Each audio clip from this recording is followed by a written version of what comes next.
नमस्कार। श्रीमद् वाल्मीकि रामायणे उत्तरकांडे सप्तषष्टितमः सर्गः। अथ रात्र्यां प्रवृत्त्यायां शत्रुघ्नो रघुनन्दनं पप्रच्छ च वनं विप्रं लवणस्य यथा बलं शूलस्य च बलं ब्रह्मन् के च पूर्वं विनाशितः अनेन शूलमुख्येन द्वंद्वयुद्धम उपागतः। एक दिन रात के समय शत्रुघ्न ने भृगुनंदन ब्रह्मर्षि च्यवन से पूछा, ब्रह्मन, लवणासुर में कितना बल है? उसके शूल में कितनी शक्ति है?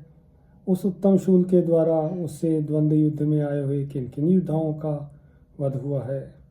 तस्य तद्वचनं श्रुत्वा शत्रुघ्नस्य महात्मनः प्रत्युवाच महातेजाश्च्यवनो रघुनंदनम। महात्मा शत्रुघ्न जी का यह वचन सुनकर महातेजस्वी च्यवन ऋषि ने उन रघुकुल नंदन राजकुमार से कहा, असंख्येयानि कर्माणि यान्यस्य रघुनंदन इक्ष्वाकु वंश प्रभुवे यद्वृत्तं तच्छृणुष्व मे। रघुनंदन, इस लवणासुर के कर्म असंख्य हैं। उनमें से एक ऐसे कर्म का वर्णन किया जाता है जो इक्ष्वाकु वंशी राजा मंधाता के ऊपर घटित हुआ था। तुम उसे मेरे मुंह से सुनिए। अयोध्यायां पुरा राजा युवनाश्वसुतो बली मंधाता इति विख्यात त्रिशूलोकेषु वीर्यवान। पूर्व काल की बात है। अयोध्यापुरी में युवनाश्व के पुत्र राजा मंधाता राज्य करते थे। वे बड़े बलवान, पराक्रमी तथा तीनों लोकों में विख्यात थे। स कृत्वा पृथिवीं कृत्स्नां शासने पृथिवीपतिः सुरलोकम् इतो जेतुम् उद्योगम् अकरो नृपः। उन पृथ्वीपति नरेश ने सारी पृथ्वी को अपने अधिकार में करके यहाँ से देवलोक पर विजय पाने का उद्योग आरंभ किया। इंद्रस्य च भयं तीव्रं सुराणां च महात्मनां मंदातरी कृतोद्योगे देवलोक जिगीषया। राजा मंदाता ने जब देवलोक पर विजय पाने की इच्छा से उद्योग आरंभ किया, तब इंद्र तथा महामनस्वी देवताओं को बड़ा भय हुआ। अर्धासनेन शक्रस्य राज्यार्धेन च पार्थिवः वंद्यमानः सुरगणः प्रतिज्ञा मध्यरोहत। मैं इंद्र का आधा सिंहासन और उनका आधा राज्य लेकर भूमंडल का राजा हो देवताओं से वंदित होकर रहूँगा, ऐसी प्रतिज्ञा करके वे सर्वलोक पर जा चढ़े। तस्य पापविप्रायं विदित्वा पाकशासनः सान्त्वपूर्वम् इदं वाक्यम् उवाच युवनाश्वजम्। उनके खोटे अभिप्राय को जानकर पाकशासन इंद्र उन युवनाश्व पुत्र मंधाता के पास गए और उन्हें शांतिपूर्वक समझाते हुए इस प्रकार बोले, राजा त्वं मानुषे लोके न तावत् पुरुषर्षभ कृत्वा पृथ्वीं वश्याम देवराज्यम इहेच्छसि। पुरुष प्रवर, अभी तुम सारे मर्त्य लोक के भी राजा नहीं हो। समूची पृथ्वी को वश में किए बिना ही देवताओं का राज्य कैसे लेना चाहते हो? यदि वीर समग्राते मेदिनी निखिलावशे देवराज्यम कुरुष्वेह सभृत्य बलवाहनः। वीर, यदि सारी पृथ्वी तुम्हारे वश में हो जाए तो तुम सेवकों, सेना और सवारियों सहित यहाँ देवलोक का राज्य करना। इंद्रमेवं ब्रुवाणं तम मंधाता वाक्यम अब्रवीत क्व मे शक्र प्रतिहतम शासनम पृथ्वी तले। ऐसी बातें कहते हुए इंद्र ने मंदाता से पूछा, देवराज बताइए तो सही, इस पृथ्वी में कहाँ मेरे आदेश की अवहेलना होती है? तमुवाच सहस्राक्षो लवणो नाम राक्षस मधुपुत्रो मधुवनेन ते आज्ञां कुरुते अनघ। तब इंद्र ने कहा, निष्पाप नरेश, मधुवन में मधु का पुत्र लवणासुर रहता है, वह तुम्हारी आज्ञा नहीं मानता। तच्युत्रा विप्रियम घोरम सहस्राक्षेण भाषितम व्रीडितो अवान्मुखो राजा व्याहर्तुम न शशाकः।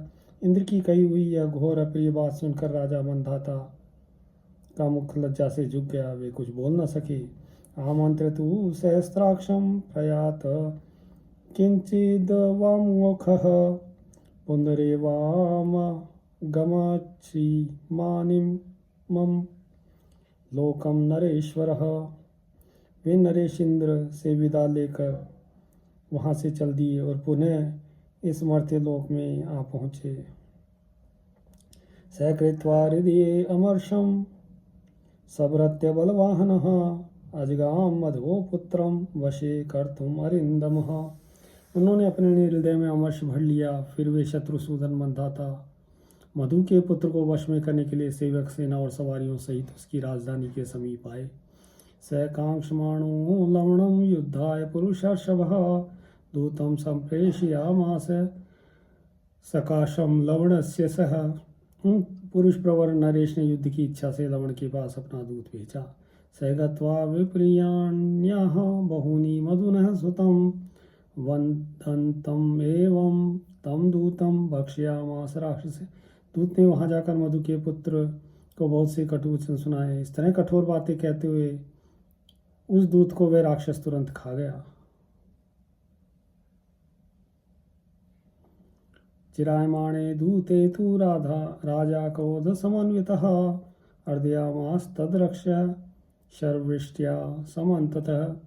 जब दूत के लौटने में विलंब हुआ तब राजा बड़े क्रुद्ध हुए और बाणों की वर्षा करके उस राक्षस को सब ओर से पीड़ित करने लगे। ततः प्रहस्य तद्रक्ष शूलम जग्राह पाणिना वधाय सानुबंधस्य मुमोचायुधम उत्तमम। तब लवणासुर ने हंसकर हाथ से शूल उठाया और सेवकों सहित राजा मंधाता का वध करने के लिए उस उत्तम अस्त्र को उनके ऊपर छोड़ दिया। तच्छूलम दीप्यमानं तु सभृत्य बलवाहनम भस्मीकृत्वा नृपं भूयो लवणस्यागमत्करम्। वह चमचमाता हुआ शूल सेवक सेना और सवारियों सहित राजा मंधाता को भस्म करके फिर लवणासुर के हाथ में आ गया। एवं स राजा सुमहान अतः स बलवाहनः शूलस्य तु बलम सौम्य अप्रमेय अनुत्तमम। इस प्रकार सारी सेना और सवारियों के साथ महाराजा मंधाता मारे गए। सौम्य उस शूल की शक्ति असीम और बढ़ी चढ़ी है। श्वः प्रभाते तु लवणम वदिष्यसि न संशयः अग्रहीतायुधं क्षिप्रम ध्रुवो हि विजयस्तव।